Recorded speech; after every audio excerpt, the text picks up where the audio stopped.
Hi, I'm Dr. John Kenworthy. Welcome to this short tutorial on your brain on anxiety and stress. It is essential to know how our brain responds to the stimuli which trigger an anxiety response so that you are equipped to deal appropriately with anxiety. Let me highlight the key areas of your brain that are involved, and then I will explain what happens inside the brain. The thalamus is the central hub for sights and sounds. The thalamus breaks down incoming visual cues by size, shape, and colour, and auditory cues by volume and dissonance, and then signals the cortex.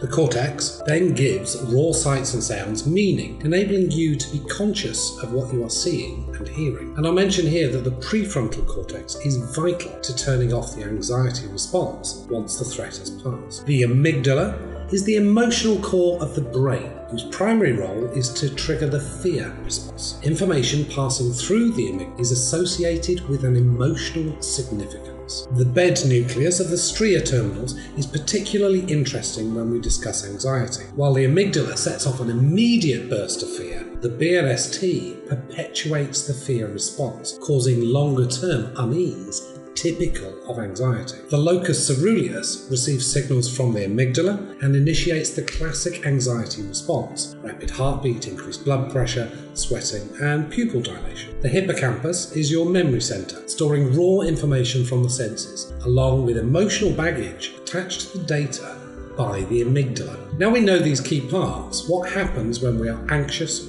stressed, or fearful? Anxiety, stress, and of course fear are triggered primarily through your senses. Sight and sound are first processed by the thalamus, filtering incoming cues and sent directly to the amygdala or to the cortex. Smell and touch go directly to the amygdala, bypassing the thalamus altogether. This is why smells often evoke very powerful memories or feelings. Any cues from your incoming senses that are associated with a threat in the amygdala, whether that threat is real or not, current or not, are immediately processed to trigger the fear response. This is the expressway. It happens before you consciously feel the fear. The hypothalamus and pituitary gland cause the adrenal glands to pump out high levels of the stress hormone cortisol. Too much cortisol short-circuits the cells of the hippocampus, making it difficult to organize the memory of a trauma or a stressful experience. Memories lose context and become fragmented. The body's sympathetic nervous system shifts into overdrive, causing the heart to beat faster, blood pressure to rise, and lungs to hyperventilate. Perspiration increases and the skin's nerve endings tingle, causing goosebumps. Your senses become hyper-alert, freezing you momentarily as you drink in every detail.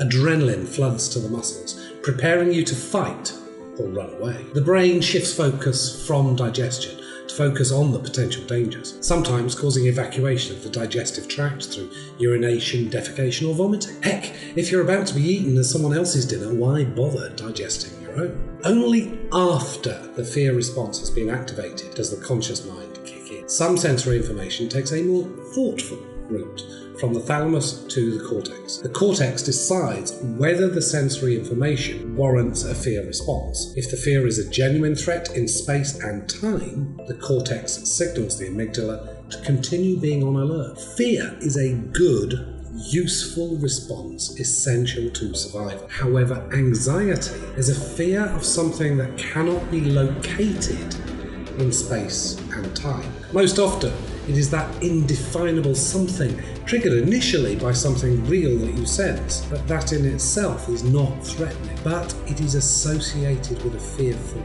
memory. And the bed nucleus of the stria terminals perpetuate that fear response. Anxiety is a real fear response for the individual feeling anxious, and anxiety can be debilitating for the sufferer. Now that you know how anxiety happens in your brain, we can pay attention to how we can deliberately use our prefrontal cortex to turn off an inappropriate anxiety response once a threat has